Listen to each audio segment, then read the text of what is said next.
¿Ustedes les gusta su trabajo, el trabajo que hacen personalmente? ¿Están contentos?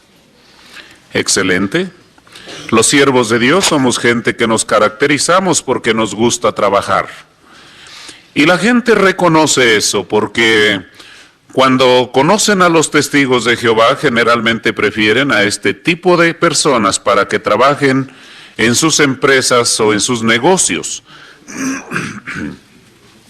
Hace unos meses tuve la oportunidad de estar en Minatitlán y entonces me pareció interesante el comentario de un hermano que dijo que una de las plantas de Pemex estaba solicitando empleados.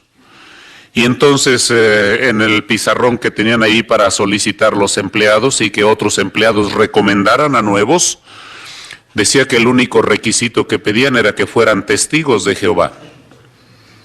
Y uno dice, en una planta de esta naturaleza solicitar testigos de Jehová es una indicación que somos conocidos porque nos gusta el trabajo. Disfrutamos de hacerlo. Reconocemos que Jehová nos hizo con un cuerpo tan flexible que puede hacer cualquier clase de trabajos. De modo que entonces no es sorprendente que a ustedes les guste el trabajo. Pero estoy seguro que están conscientes que ninguno de sus trabajos se relaciona con la vida eterna, porque ninguno de ellos podrá darles como recompensa o como resultado final la vida eterna. Por eso cuando pensamos en trabajar para conseguir la vida eterna, ¿en qué piensa usted? Yo sé en lo que está pensando. Está pensando en su trabajo espiritual, como es la predicación, como es toda actividad teocrática. Pero quizás le sorprenda saber. Esta mañana hablaremos de un trabajo que es más importante que ese. Quizás esto sea sorprendente, pero a través de nuestra consideración usted se dará cuenta por qué. ¿Dónde dice la Biblia que hay otro trabajo que sea más importante que ir y tocar las puertas? Para que usted tenga una idea de lo delicado que es el trabajo al que nos vamos a referir, permítame contarle algo que me contaron hace más de 50 años. Cuando yo era niño de edad escolar, teníamos una maestra, una señora de mayor edad que tenía mucho interés en sus alumnos y quería que aprendiéramos lecciones prácticas desde niños para apreciar los logros en la vida. Y entonces nos platicaba constantemente cuentos, anécdotas, chistes y cosas que grabaran en nosotros la importancia del material que estaba considerando. Y se me grabó mucho una ilustración que nos platicaba muy a menudo para ayudarnos a apreciar el trabajo. Y decía que como niños deberíamos aprender a hacer un trabajo excelente donde quiera que estuviéramos. Y entonces nos platicaba la historia de un hombre que vivía en un pueblo que estaba a la orilla del mar. En ese pueblo se reparaban barcos y se hacían barcos pequeños de madera. Este hombre de la ilustración del cuento era un herrero. Este herrero era conocido no solo en su pueblo, sino en otros pueblos como un hombre cuidadoso, muy meticuloso en su trabajo. Y un día estaba este herrero trabajando en su taller cuando llegaron dos visitantes. Entonces el herrero les dice que lo esperaran si podían para poder a trabajar el metal que tenía caliente. Y los dos visitantes asintieron, de modo que se pararon a distancia y observaban al herrero hacer su trabajo. Y estaban muy impresionados, porque a pesar de estar haciendo un trabajo rústico, el hombre era muy delicado, muy cuidadoso en todo lo que hacía. El herrero, estaba haciendo una argolla, y antes de cerrar esa argolla, fue y la metió a otras argollas que ya tenía porque estaba edificando una cadena, estaba construyendo una cadena. Entonces el hombre, con mucho cuidado y con mucha precisión, cerró la argolla y entonces se puso a probarla para que aquella cadena no se reventara bajo severas presiones. Los dos visitantes, los dos observadores decían, ¿a quién le importa ese trabajo? ¿Para qué tanto cuidado? Es un trabajo rústico. No se notará cualquier cosa. El herrero termina de hacer lo que estaba haciendo, atiende a los visitantes, sigue haciendo su cadena, termina su cadena y va y la lleva a un taller de barcos. La cadena se usa para sostener el ancla de uno de los barcos que se hacían en ese lugar. El barco hace sus viajes de uno a otro lugar, de uno a otro puerto, y parece que nadie se había acordado de aquella famosa cadena y de todo el trabajo implicado en hacer aquella cadena. Pero en uno de tantos viajes, el barco enfrentó una tremenda tempestad. La vida estaba implicada en aquel viaje. Entonces los marineros, asustados, pues no sabían qué hacer para que el barco se mantuviera a flote en medio de aquella tempestad. Entonces dice el capitán, pues tiren todo lo que traiga el barco, que no nos sea útil. Dice, porque quizás así podemos mantenerlo a flote, por estar más ligero. Tiraron todo. Y entonces el capitán dice, bueno, dado que la tormenta no se aquieta, vamos a echar el ancla, a ver si de casualidad no estamos en una parte muy profunda, la cadena llega al fondo y se agarra. Después de arrastrar un buen rato la cadena con el ancla, parece que tocó el fondo firme del mar, y ahí está el barco sosteniéndose y tronaba como que se iba a hacer pedazos con el movimiento. Después de un buen rato, la tormenta se aquieta, y entonces todos salen a la cubierta del barco y empiezan a arrodillarse y a hacer sus oraciones a sus imágenes o sus santos predilectos. Pero entonces uno que era medio ateo dice, no, gracias al que hizo la cadena, porque si esa cadena se revienta, todos nosotros hubiésemos perecido. Y quizás usted se pregunta, ¿y eso qué tiene que ver con la vida eterna de nosotros? Bueno, tiene mucho que ver porque, mire, en primer lugar es bueno que usted esté consciente de una cosa. Su vida futura depende de una cadena también. De una cadena. Y es interesante que esté consciente de que esa cadena no es familiar. Esa cadena no es matrimonial. Es personal. Chicos y grandes, hombres y mujeres, jóvenes y viejos, todos dependemos de esa cadena. Desde luego no de una cadena de metal. Y es importante que pensemos en esa cadena por una razón. Quiera usted o no, créalo o no, usted va a experimentar lo que se llama Armagedón. Una tremenda tempestad que lo pondrá a prueba hasta lo máximo. Jesucristo se refirió a esa experiencia como una experiencia que el hombre nunca ha tenido desde su nacimiento, desde su formación, hasta ahora, ni volverá a tener. Eso quiere decir entonces que debemos ser como el herrero de la Ilustración. Dado que vamos a enfrentar una tempestad que nos va a poner a prueba, entonces tenemos que estar seguros que nuestra cadena no se va a reventar al tiempo de la tempestad que se llama Armagedón, antecedida por la gran tribulación, que desde luego nos va a sacudir hasta los cimientos. ¿Saben qué consiste su cadena? Mire, vamos a la Biblia y vamos a dirigir toda nuestra atención a la segunda carta de Pedro, y usted va a notar allí detalles interesantes. Dice en el versículo 5, segunda de Pedro capítulo 1, versículo 5. Allí va a encontrar usted lo que el apóstol recomienda. Y fíjese lo que dice.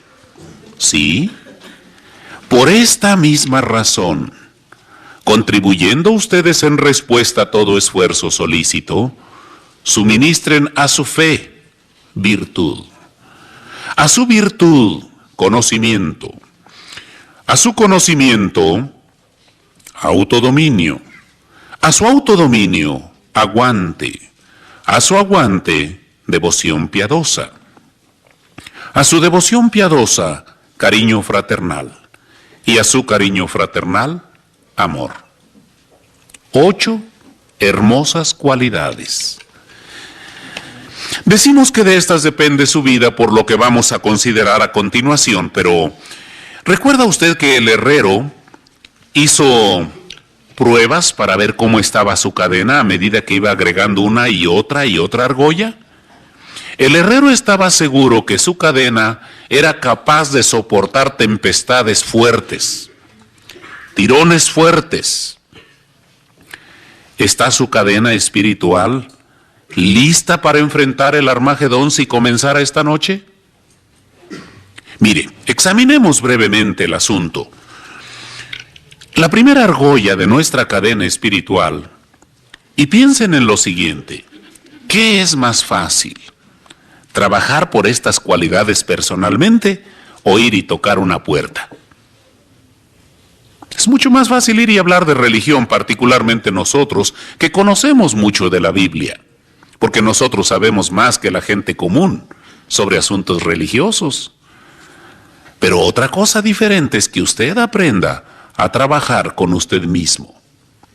Vayamos a la primera argolla, la fe. ¿Qué es la fe? Bueno, la fe, Pablo dice en Hebreos 11:1, que usted conoce bien, que fe es la expectativa segura, la demostración evidente de realidades, aunque no se contemplan. Y ese texto es muy fácil de recitar, pero ¿entiende usted realmente lo que Pablo dijo allí? Mire, la gente en su mayoría afirma tener fe sencillamente porque creen en algo.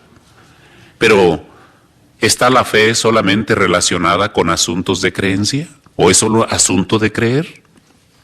No, porque si usted sigue leyendo los versículos siguientes y llega al versículo 6 en Hebreos 11, usted se va a dar cuenta que la fe es una cualidad que está estrechamente relacionada con todo lo que hacemos en nuestra vida. Nuestra vida, nuestras acciones están relacionadas con la clase de fe que tenemos. Y si usted quiere saber cómo está su fe en este momento, solamente piense en lo siguiente. Fíjese lo que dice Hebreos 11:6. Sin fe es imposible serle de buen agrado a Dios, porque el que se acerca a Él tiene que creer que Él existe y que llega a ser remunerador de los que le buscan solícitamente. ¿Nota usted que no es solamente asunto de creer? No, no es asunto de creer. Son asuntos más delicados. Tiene que ver con nuestras acciones.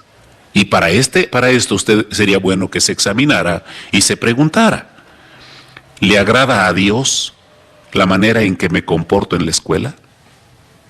Por ejemplo, si es un niño o un joven que esté en la secundaria o la universidad, ¿le agrada a Dios la manera en que se comporta y la manera en que habla? ¿Le agrada a Dios la manera en que se trata como familia, en que se tratan como familia? ¿Le agrada a Dios la manera en que usted atiende sus asuntos comerciales, sus asuntos de negocios, sus asuntos de trabajo? Esto es importante, hermanos, porque la gente que dice tener fe cuando tiene oportunidad de hacer lo malo, lo hace porque su fe no es tan fuerte como para desanimarlo de hacer lo incorrecto, de hacer lo que desagrada a Dios. Por ejemplo, si alguien ve dinero por ahí mal puesto, lo toma si se asegura que nadie lo ve y se lo echa a la bolsa. Su fe no fue tan fuerte como para desanimarlo de aquella acción incorrecta. Lo mismo es cierto con relación a la fornicación, el adulterio, el robo, la borrachera, el fumar, porque a veces decimos, pues si nadie nos ve, nos podemos escapar, salir bien librados. Pero su fe no es tan fuerte como para desanimarlo.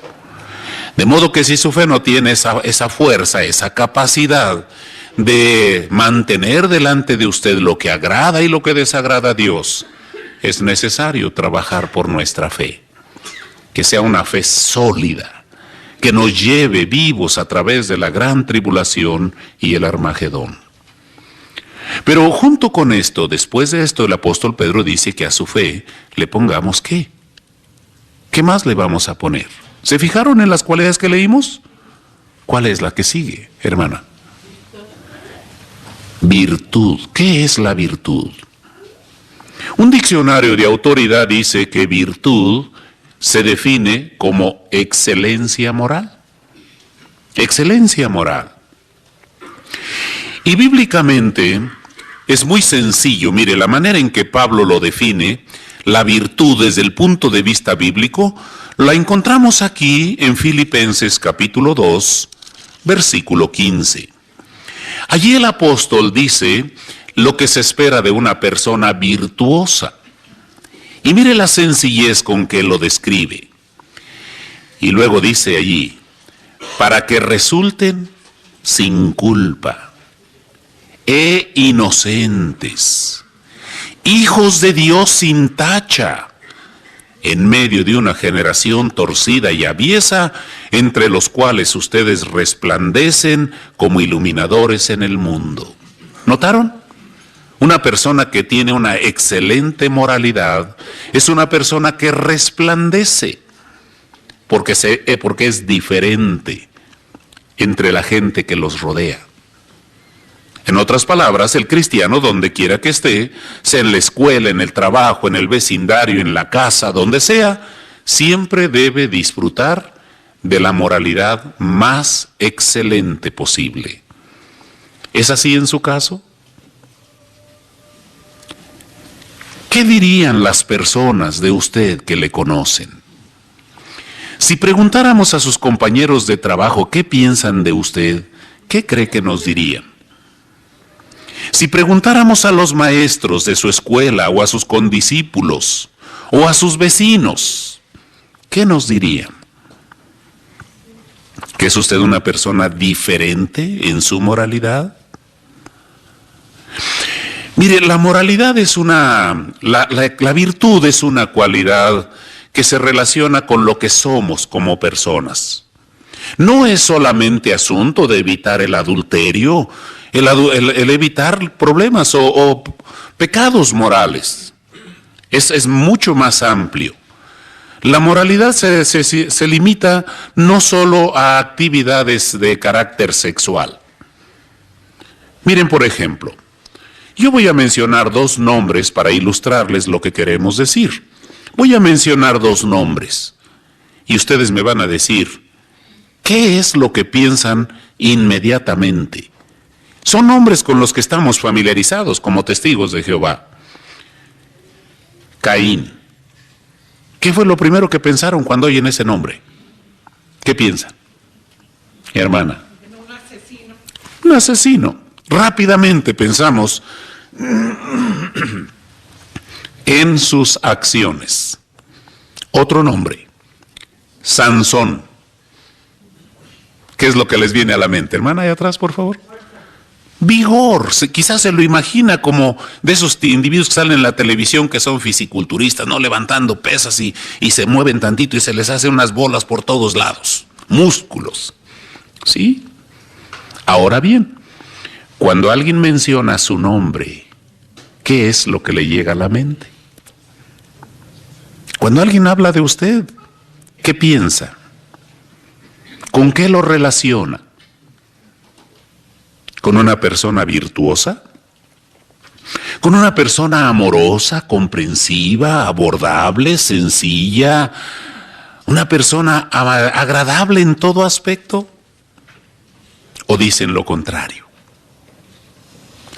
Cuando hablan de usted, inmediatamente viene a la mente que es usted una persona difícil de tratar, que es una persona orgullosa, engreída, vanidosa, sensitiva, melindrosa.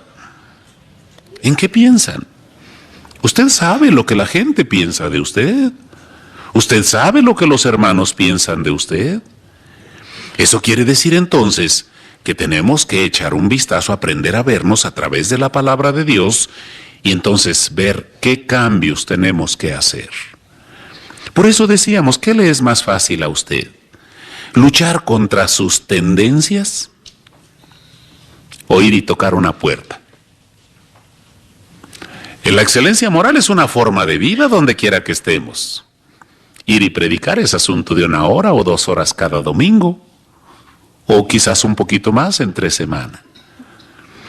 De modo que qué difícil es luchar contra esas tendencias inmorales que nos rodean ahora, particularmente si no tenemos cuidado en la manera en que alimentamos nuestra mente con lo que vemos y con lo que oímos.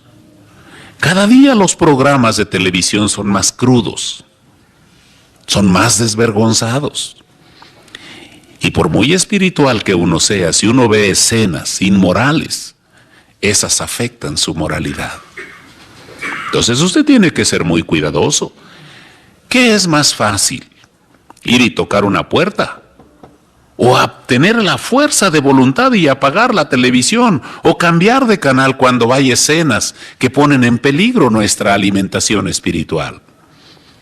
Entonces tenemos que aprender a distinguir, porque la excelencia moral se defiende, se cuida, se cultiva, como cualquier otra cosa. Pero dado que en esto está envuelta nuestra vida, querremos ser más cuidadosos en estos aspectos. Ahora, ¿cómo está usted en este sentido? Es bueno meditar de vez en cuando en cualidades como esta. Pero después de eso, noten cómo el apóstol habla de otra cualidad con la que se relaciona también la vida directamente. ¿Cuál es la tercera? Hermana, allá atrás. Conocimiento, muy bien. ¿Y qué es el conocimiento? Sencillo. Según los diccionarios, conocimiento es todo lo que usted tiene en su cabeza. Todo. Sea bueno, sea malo, sea correcto, sea incorrecto, sea limpio, sea sucio. Todo lo que entra por sus ojos y sus oídos se convierte en conocimiento. Y no van a negar ustedes que las cosas que aprendimos cuando fuimos mundanos, las cosas que practicamos, la manera en que hablábamos, ya se nos olvidó. Aquí está, solo que no la utilizamos, porque sabemos lo perjudicial que es usar esa clase de conocimiento. De ahí entonces cobra significado lo que Jesucristo dijo según Juan 17:3, ¿se acuerdan? Esto significa vida eterna. El que estén adquiriendo conocimiento de Dios y de Jesucristo. Sí, la vida eterna depende del conocimiento. Y el conocimiento además nos sirve para hacer un trabajo de buena calidad como testigos de Jehová donde quiera que estemos. Por eso entonces, ¿cuánta importancia le da usted al conocimiento verdadero? ¿Es para usted un asunto importante este? ¿Tiene usted como costumbre leer la Biblia por lo menos 5 minutos al día? La familia Betel eso es lo que hace. 5 minutos diarios. ¿No le sobran a usted 5 minutos? Esos 5 minutos podrían ser como una cápsula, un complemento dietético para su salud, su fuerza, su vigor espiritual. Sin el conocimiento somos frágiles, no tenemos fuerza. Por eso qué importante es que usted aprenda y se discipline para leer la Biblia. ¿Cuántos de ustedes aquí en este auditorio ya tuvieron el privilegio de leerla completita, por lo menos una vez? Excelente. Por lo menos aquí un 50% de los que están aquí son buenos lectores, porque ya la leyeron por lo menos una vez. Es un requisito para los nuevos entrantes en Betel que lean la Biblia completa en su primer año y que después de allí hagan la costumbre de leerla una vez cada año. Por eso a veces la gente dice que los betelitas somos mejores que otros. No, hermanos, somos iguales que todos los demás. Solo que el programa educativo al que estamos sometidos, eso es lo que nos hace pensar un poco diferente al grueso de los hermanos. Por eso usted no tiene por qué ser diferente. Aplíquese a la lectura. Y si ustedes han sido cuidadosos en su lectura, se habrán dado cuenta que últimamente la sociedad le ha dado mucho énfasis a que leamos la Biblia directamente. Porque leer la Biblia no tiene sustitutos. Ahora dijimos también que el estudio de la Biblia nos da tranquilidad, nos da seguridad. Nos sentimos satisfechos, contentos. No nos importa lo que pasa alrededor. Y esto es así por la fuerza espiritual que tenemos. Mire, por ejemplo, para que usted vea la importancia de leer la Biblia constantemente y meditar en ella, hace tiempo iban dos hermanas, dos precursoras de casa en casa. Llegaron a una residencia y salió un hombre que decía que era doctor en idiomas, en lenguas y raíces de palabras, o no sé cómo se le llama ese tipo de profesión, pero ese hombre cuando las vio salió sonriéndose de una manera burlona y les dice a las hermanas: ustedes son testigos de Jehová, ¿verdad? Y dicen las hermanas: sí, somos testigos de Jehová. Y dice: pues yo soy doctor en lenguas antiguas. Y les voy a demostrar en este momento que esa traducción que ustedes usan está llena de errores. Fíjese, ¿qué hubiera hecho usted en una situación así? Declaraciones de esa clase, si usted no tiene un buen conocimiento, lo tambalean, lo hacen dudar. Cuando su conocimiento es deficiente, usted fácilmente puede ser víctima de apóstatas o de otros religiosos, compañeros de trabajo, de escuela, vecindario o parientes, porque su conocimiento es superficial. Este hombre les hizo una prueba. Yo se las voy a hacer esta mañana y me gustaría conocer su respuesta. Los dos textos que este hombre citó, el primero me lo va a leer alguien de esta parte del auditorio, es Segundo de los Reyes, capítulo 25, versículo 8. Y de esta parte, por favor, los de esta sección de aquí del auditorio, me van a buscar Jeremías 52, 12. ¿Ya están listos? Muy bien. Si tienen los dos textos buscados está bien. Si tiene nada más uno, es suficiente. Y vamos a escuchar con atención la lectura de Segundo de los Reyes 25, 8. Por favor, ¿alguien de allí? A ver, el hermano que está en medio allí, por favor, para que se escuche bien su lectura. Y en el mes quinto, el séptimo día del mes, es decir, el año 19 del rey Nabucodonosor, el rey de Babilonia, Nabuzaradán, el jefe de la guardia de Corps, el siervo del rey de Babilonia, llegó a Jerusalén. Muy bien. Ahora, ¿alguien de aquí quiere leerme Jeremías 52, 12? A ver, la hermana que está atrás, por favor, ahí tiene el micrófono. 52, 12.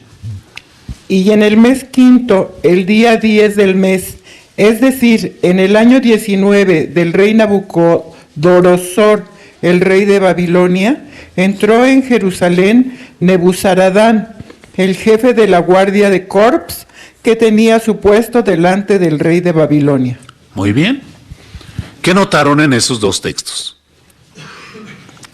Y quiero que sepan que ambos textos se refieren al mismo suceso. El escritor es el mismo. A ver, hermana Rodríguez, ¿qué notó usted en ese texto? Dice que el día es el día séptimo y en Jeremías dice que el día 10. Muy bien, ahí hay un error. Ahí hay un error. ¿Otra cosa que haya notado alguien? A ver, hermana, ahí, por favor. Que en los Reyes dice Nabucodonosor y aquí en Jeremías dice Nabucodonosor. Bien, ¿es el mismo o es diferente rey o por qué el cambio de nombre? ¿Verdad que sí tiene errores la Biblia? ¿Verdad que sí tiene contradicciones?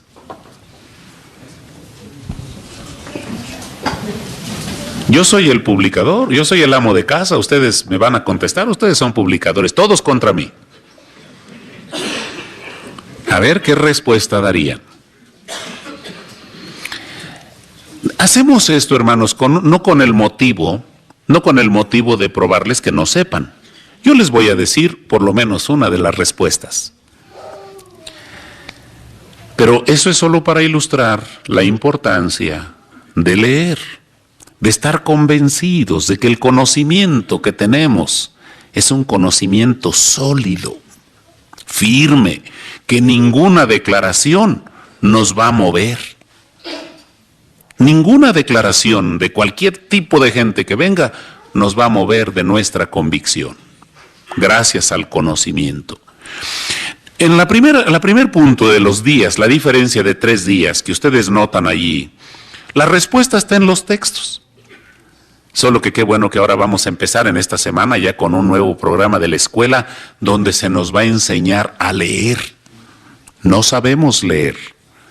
Pero si ustedes leen con cuidado, allí en el libro de Segundo de los Reyes, hablando sobre el mes quinto al 7º día del mes, dice: Nebuzaradán, el jefe de la guardia de Corps, el siervo del rey de Babilonia, llegó a Jerusalén. Y en el otro, ¿qué dice? ¿Qué dice? Si se fijan bien ahí dice, el día 10. ¿Qué dice que hizo el día 10? Entró. Ahí está la respuesta. No hay diferencia. Lógico que cuando los ejércitos babilonios venían a destruir a Jerusalén, venían caminando y arrastrando sus implementos de batalla, de guerra. Venían agotados, cansados. Y entonces descansaron 3 días. Después de 3 días de descanso, entraron a la ciudad y la quemaron y la destruyeron. Ahora, ¿por qué el diferente nombre? Nabucodonosor y Nabucodonosor. ¿Quién se equivocaría allí? ¿El traductor? ¿El impresor? ¿O quién? ¿Quién se equivocó, hermano? Así que Jeremías no estaba en sus 5 sentidos, porque Jeremías fue el mismo. El que escribió Nabucodonosor también escribió Nabucodonosor. Algo pasó, ¿verdad? Entonces la Biblia tiene un error allí. No hay error, pero eso se los voy a dejar de tarea para que ustedes lo investiguen y la otra vez que yo venga me digan cuál es la respuesta correcta, porque tiene una explicación muy interesante y muy sencilla. Es una situación que tenemos nosotros aquí mismo, pero ustedes lo van a buscar, porque eso les va a estimular a ver la importancia del estudio personal de la Biblia y la meditación, así como la investigación de detalles que parece que no entendemos. Muy bien, ¿cómo está su conocimiento entonces?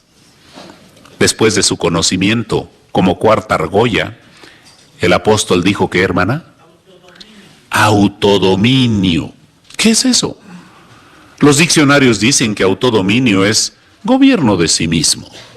Y gobierno de sí mismo también significa tener control de sí mismo. Ponerse un freno para controlar sus impulsos, sus deseos, su carácter, su temperamento. Y ustedes recuerdan que Pablo dijo que era necesario mantener autodominio en todas las cosas. Y eso es necesario. Fíjense una cosa importante. ¿Tienen ustedes idea de cuánta gente fue expulsada el año pasado de servicio? ¿Tienen idea? 8,200 en números redondos. 8,200 personas fueron expulsadas de la Organización de Jehová aquí en México, en nuestro país. ¿Saben lo que eso significa? Alrededor de unos 7 circuitos desaparecieron. 7 circuitos desaparecidos en un año. Y cuando en la oficina se examinan las razones de por qué una persona ha sido expulsada, fíjense, la mayor razón, la mayor causa de expulsiones es fornicación. Prácticas inmorales entre solteros o solteros con otras personas. En la escuela, en el trabajo, donde sea. Y la segunda causa de mayores expulsiones es el adulterio. Cosa también sorprendente, porque parece que tienden a emparejarse la fornicación y el adulterio en el mismo nivel. Y luego después ya vienen otras faltas como homosexualidad, lesbianismo, abuso de menores, borrachera, fumar, etc.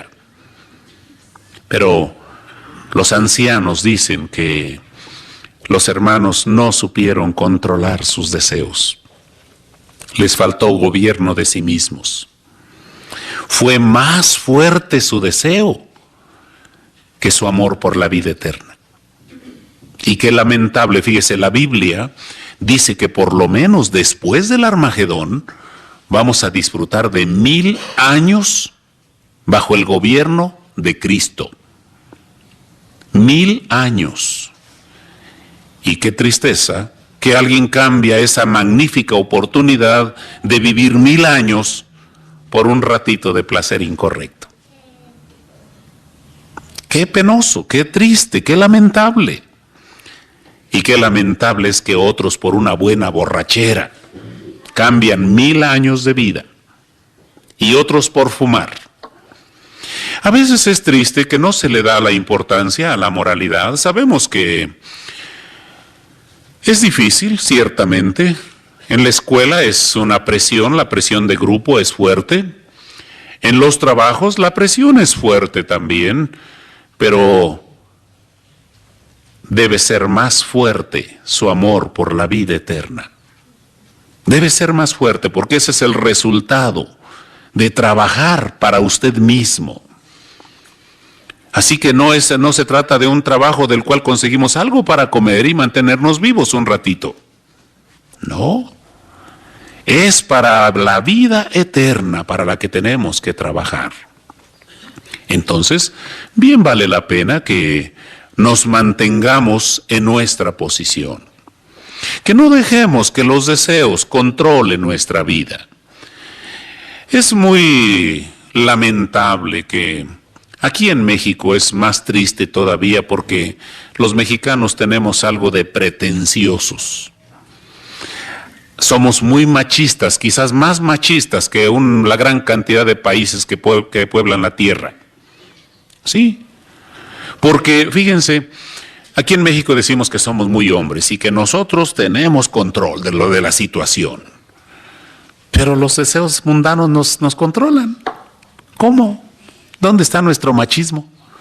A veces nuestros compañeros de trabajo y de escuela nos controlan. No queremos ser diferentes en la escuela y hacemos lo que los compañeros quieren que hagamos. ¿Dónde está el gobierno de sí mismo? ¿Dónde está ese machismo? ¿Dónde está ese control de la situación? No es cierto que somos tan fuertes y que sí controlamos la situación. Si nos descuidamos, como ha sucedido en estos 8,200 casos el año pasado, el sistema y los deseos mundanos han controlado las acciones de nuestros hermanos, o los que eran nuestros hermanos. Así que, entonces vamos a trabajar por el autodominio. ¿Y qué hay de la siguiente cualidad? ¿Cuál es la que sigue? ¿Se acuerdan, hermana? Aguante. ¿Qué es el aguante? Miren, los diccionarios dicen que aguante se define como persistencia, constancia, firmeza, perseverancia. Y miren cómo lo describe Pablo. ¿Cómo describe aquí esta cualidad del aguante en Hebreos capítulo 10, versículo 36? Y ustedes notarán ahí una declaración interesante en relación con esta cualidad. Dice allí el apóstol, porque ustedes tienen necesidad de aguante. Fíjese bien en la expresión que usa. Necesidad de aguante. Para que después que hayan hecho la voluntad de Dios, reciban el cumplimiento de la promesa. Ahí está. La vida eterna, quiere decir aquí, pertenece a los que aguantan. La vida eterna es para los que aguantan. Y fíjense una cosa muy triste. A veces en una congregación hay una o varias personas que se han alejado de la organización han dejado de predicar por más de 6 meses consecutivos. Cuando alguien deja de predicar 6 meses, esa persona ha dejado de ser testigo de Jehová porque es una persona inactiva. Y cuando tratamos de investigar la razón de por qué se han ido de la organización, encontramos las excusas más tontas que podamos imaginarnos.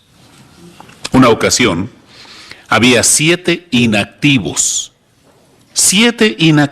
en una congregación. Y entonces se empezó a ver a cada uno, a visitar a cada uno y a conocer por qué habían abandonado la organización de Dios. ¿Por qué habían dejado tirado su futuro eterno? Para ilustrárselo le voy a platicar lo que dijo un joven que llegó a Betel manejando un tráiler de equipo que la sociedad traía de los Estados Unidos.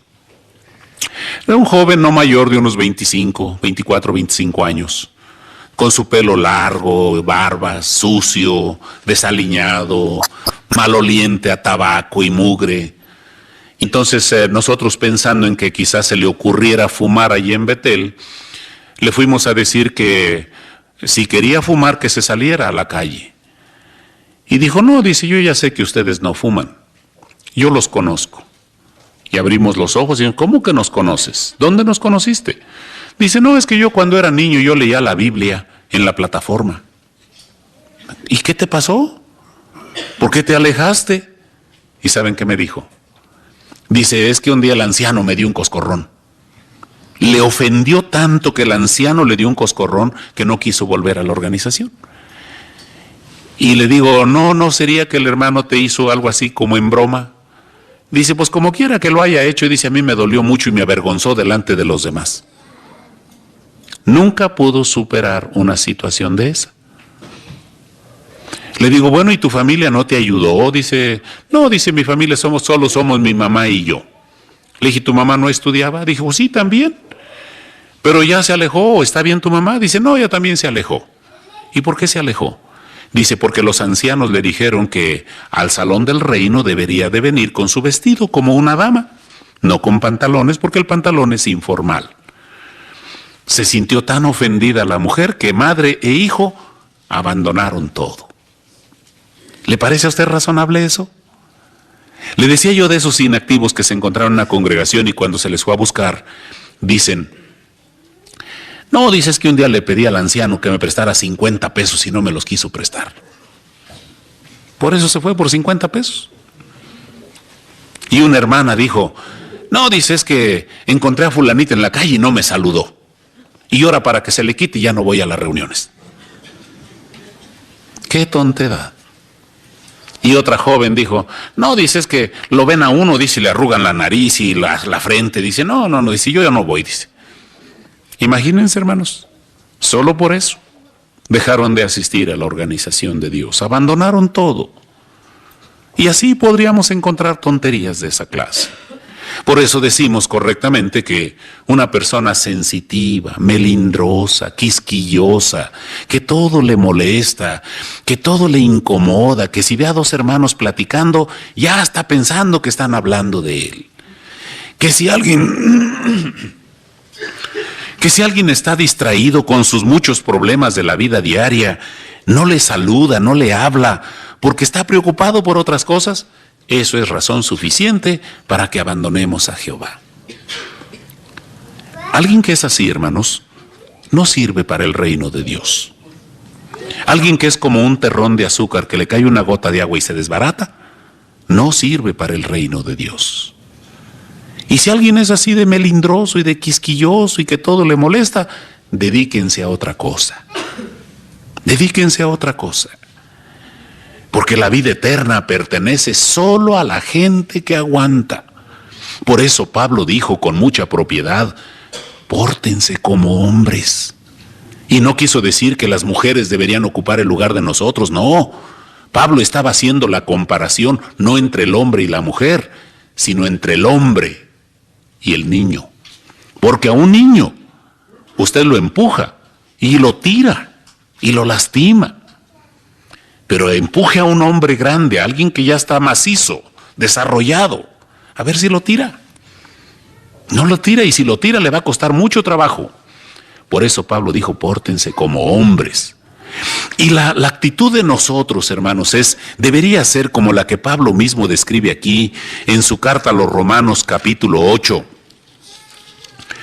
Fíjense cómo describe muy bien Pablo allí cuál debería ser nuestro sentir, nuestra actitud personal. Dice el versículo 35 del capítulo 8, ¿quién nos separará del amor del Cristo? ¿La tribulación? ¿La angustia? ¿La persecución? ¿El hambre? ¿La desnudez? ¿El peligro? ¿La espada? Fíjense cuántas cosas dice Pablo aquí. La desnudez, el hambre, la pobreza, la miseria. ¿Qué nos va a separar del amor de Dios? Pero fíjense cómo contesta en el versículo 38. Porque estoy convencido, fíjense, convencido de que ni muerte, ni vida, ni ángeles, ni gobiernos, ni cosas aquí ahora, ni cosas por venir, ni poderes, ni altura, ni profundidad, ni ninguna otra cosa podrá separarnos del amor de Dios que está en Cristo Jesús nuestro Señor. Nada, absolutamente nada debería sacarnos de la organización de Dios. Si a mí no me quieren en esta congregación, ¿qué voy a hacer? Pues me voy a otra. Aquí tenemos 11,000 congregaciones en el país. Aquí en este salón se reúnen 5 congregaciones, incluyendo una de señas. Si no me quieren en esta congregación, vengo a la que sigue. ¿Dónde está el problema? Si me corren por esa puerta, pues me meto por una ventana, a ver por dónde me meto, pero yo me meto. Esa debe ser nuestra actitud. Pero si nos molestamos porque alguien se me quedó viendo, y me molesto porque no me saludó, me molesto porque no me prestaron 10 pesos o 50 pesos, no servimos para el reino de Dios, porque el Armagedón va a poner a prueba nuestros sentimientos. Así que a mostrar aguante. ¿Y después del aguante qué? ¿Qué le vamos a poner al aguante? ¿Alguien? A ver, hermana. Devoción piadosa. Y en 1 Timoteo 4, 7 y 8, Pablo dice que la devoción piadosa encierra promesa de vida de ahora y de la que viene. Qué importante es esa cualidad. Pero ¿qué es devoción piadosa? Hermana, ¿qué es devoción piadosa? Lealtad personal hacia Dios. Bien, el libro Perspicacia dice que la devoción piadosa es servicio, reverencia y adoración. Fíjense, esas son 3 cosas. Los diccionarios dicen que la palabra devoción significa adoración. Y la palabra piadoso tiene varias definiciones, como por ejemplo altruista, compartido, generoso, espontáneo, de buena gana, etc. Entonces, si unimos los 2 significados, quiere decir adoración de buena gana. ¿Por qué está usted esta mañana aquí? ¿Solo porque es el principio del horario, de este nuevo horario? ¿O viene usted porque le dijeron que iba a ser una reunión especial? No, no debería de ser. Pero es muy sencillo saber cómo está usted en el campo de la devoción piadosa si usted se examina. ¿Por qué viene usted a las reuniones? Mire, aquí hacemos oración, aquí cantamos, aquí leemos la Biblia. Todo eso es adoración. ¿Por qué viene usted a adorar? ¿Porque le gusta, porque disfruta o porque lo traen? ¿Los jóvenes vienen porque los traen del pelo? ¿Los niños vienen porque los traen por a fuercita los papás? Ustedes pronto van a leer una información en las revistas que dice que es bueno cuidar sus asociaciones hasta dentro de la congregación. Y entonces cita la experiencia de hermanos jóvenes que un día platicando, unos jóvenes, decía uno de ellos, estoy harto de las reuniones. Estoy harto, estoy cansado. Vengo solo porque mis padres me traen. Otro dijo, yo espero cumplir mis 18 años para hacer lo que yo quiero. ¿Así es el caso de alguno de ustedes esa situación? Si ese es el caso, su adoración no vale nada. Su servicio no vale nada, porque es un servicio a fuerza. A veces uno viene porque ve cierta ventaja en asociarse con los testigos de Jehová, porque le gusta el trato, le gusta el compañerismo, pero no quiere responsabilidades teocráticas. Hay quienes quieren seguir viviendo su doble vida. Aquí dan una apariencia, una fachada, pero cuando salen de aquí son otra persona diferente. Esos actos de adoración, hermanos, no funcionan, no resultan. Dice la Biblia que Jehová está evaluando los corazones, que Jehová está examinando lo que somos en nuestro interior, los motivos, y eso es lo que debería preocuparnos, los motivos del corazón, porque la devoción piadosa es algo que Jehová aprecia, es algo que a Jehová le agrada, pero tiene que ser una devoción piadosa desde el corazón. ¿Cómo está usted en ese campo? ¿Es su asistencia a las reuniones una costumbre, una práctica saludable o es una casualidad? ¿Qué es en usted? Vale la pena que usted se examine y entonces tome las medidas necesarias para que usted pueda mejorar en la devoción piadosa, si ese es el caso. Ay, después de la devoción piadosa, ¿qué? Vamos a apurarle porque se me está acabando mi tiempo. Hermana, cariño fraternal. ¿Qué es el cariño fraternal? Mire, cariño fraternal, según los diccionarios, se define como amor desinteresado entre hermanos. Amor desinteresado entre hermanos. ¿Qué quiere decir esto? Quiere decir que debemos preocuparnos por nosotros mismos. Quiere decir que tenemos que pensar en los hermanos. Fíjense, hace tiempo visité un lugar para un día especial en el estado de Sinaloa y me puse a platicar con un viejito. Y entonces me platicó que él había sido pionero de la organización de la verdad en todo ese territorio. Dijo, dos hermanos, otro hermano y yo, dice, predicamos todas esas montañas y fuimos los primeros que predicamos por aquí. Y entonces le digo, ¿y su amigo, el hermano, dónde está? ¿Vive todavía? Dice, no, dice, ya murió. Y entonces me dice, ay hermano, me da pena, dice, que a mí me llegase a pasar lo que le pasó al hermano. Le digo, ¿y qué le pasó? Entonces me dice, mire, el hermano con el tiempo empezó a desarrollar artritis. Dice, y ustedes saben que la artritis deforma las coyunturas, duele mucho las coyunturas de las manos, del cuerpo. Entonces dice que el hermano cuando hacía mucho frío y estaba húmedo el tiempo, el hermano no asistía a las reuniones. Le era muy difícil venir porque vivía lejos del salón y entonces cuando venía apoyado en una silla para poder soportar, dar pasos. Así que salía desde muy temprano de su casa para llegar al Salón del Reino con esas dificultades. Pero un día hubo un temporal, le llaman ellos ahí, de que empezó la llovizna por más de 2 semanas. Así que eran 6 reuniones en esas 2 semanas. Llueve. Una llovizna y se quitaba un momento y volvía a lloviznar y así estaba. Entonces dice el hermano que un vecino le dijo, oye, dice, fíjate que yo creo que algo le pasó a tu hermano. Dice, porque ahí por su casa, dice, huele muy feo. Y dice el hermano, entonces salí yo corriendo, dije, ¿de veras no he ido a ver al hermano? ¿Qué pasaría con él? Dice, no me he preocupado por él. Y sale, en ese momento sale a buscarlo y sorpresa. ¿Saben qué encontró cuando llegó a la casa?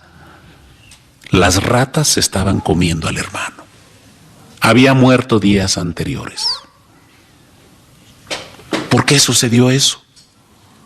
Una vergüenza para los testigos de Jehová. Una verdadera vergüenza. Una derrota para la adoración verdadera. Que un cristiano haya muerto de esa manera. ¿Qué faltó en la congregación? Cariño fraternal. Ese amor desinteresado entre hermanos. Y otra experiencia negativa. Llegó el superintendente de circuito a una congregación y encontró a un matrimonio de hermanos de mayor edad inactivos. Más de 6 meses no estaban en la congregación. Le pregunta el de circuito a los ancianos: hermanos, ¿y este matrimonio? Dice: hermano, es que como viven fuera del pueblo, viven en otro pueblecito, en otro rancho por allá, no hemos tenido tiempo de ir a verlos. Bueno, dice el de circuito, pues vamos a ir a verlos, vamos a estimularlos y a ver si podemos hacer algo por ellos. Van a verlo y encuentran a la hermana, la viejita. Estaba ahí planchando. Y entonces ya le platican: hermana, nos da mucho gusto saludarla, quisimos venir a verla. Y entonces le dicen: ¿y el hermano? Y cuando le preguntan por el hermano, la hermana se pone a llorar.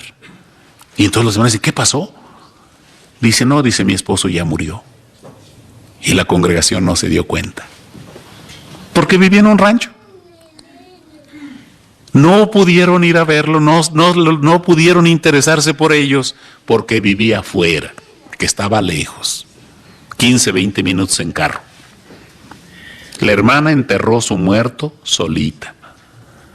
¿Qué presiones tuvo con los familiares paganos y con la gente del pueblo? No lo dicen, pero eso nos deja que pensar, ¿verdad, hermanos? Nos hace ver que necesitamos desarrollar esa cualidad, cariño fraternal, ese amor desinteresado entre hermanos. Por eso, si usted aquí en la congregación nota que alguien se ausenta, que alguien no viene, háblele por teléfono si lo tiene. Si no tiene, vaya, pídale a algún muchachito, algún jovencito de familia o de hermanos vecinos que vaya a ver qué pasó con el hermano o la hermana. No queremos recibir sorpresas de esa clase. Generalmente no platicamos experiencias de este tipo, pero estas experiencias negativas a veces son saludables porque nos permiten ver lo que tenemos que hacer. Fíjense, es muy importante que nos preocupemos unos por otros. Por eso pregúntese: ¿qué hay del ambiente en la congregación? ¿Hay una preocupación genuina por los hermanos? ¿Nos inquieta el que a veces no vienen a las reuniones? Bueno, deberíamos examinar nuestra situación particular. Finalmente, el apóstol Pedro dice que a nuestro cariño fraternal le pongamos finalmente, ¿qué, hermana? Amor.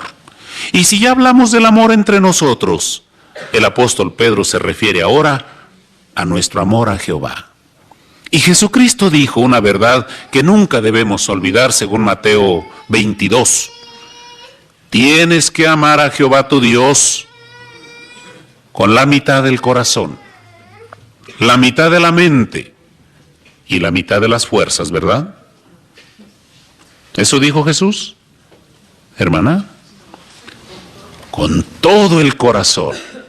¿Y ustedes, hermanos, qué dirían? ¿Ustedes sí aman a Jehová? ¿Y lo aman así como dice la Biblia?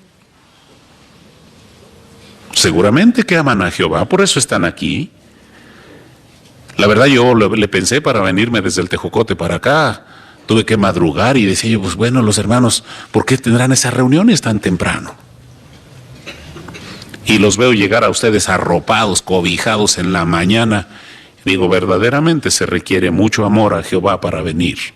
Pero me dio gusto ver que empezaron a llegar poco a poco, aunque entumidos y con mucha cobija encima, pero llegaron.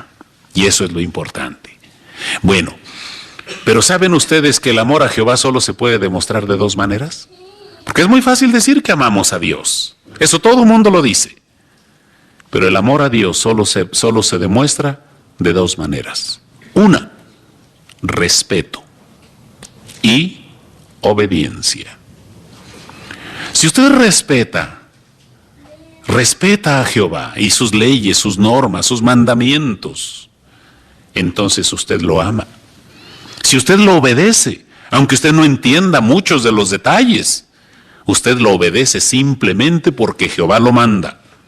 Ese es amor. Un niño fue a la escuela y sus compañeritos de grupo le dijeron: mira, le robé a mi papá 2 cigarros, vamos a fumar a ver a qué saben. El niño dijo, no, porque a mi papá no le gusta. Mi papá me ha dicho que eso es malo y yo no los voy a fumar. Somos tan insensatos, como dice el salmista, o tan necios, como dice Isaías, que solo el tonto, el necio, el ignorante, el insensato ve que Jehová no lo ve. Y hay gente que se va a otro lugar distante, a donde no lo conozcan, porque dice, aquí sí me puedo escapar. ¿Pero es acaso que Jehová está dormido? ¿Es acaso que Jehová está ciego? ¿No dice la Biblia que los ojos de Jehová están vigilando a los buenos y a los malos? ¿No dice Isaías que no hay lugar a donde nos vayamos, aun si a las profundidades nos vamos a hacer el mal? Allí Jehová nos observa. Entonces no nos engañemos. El amor a Jehová está en juego en nuestras acciones, en nuestra obediencia y en nuestro respeto.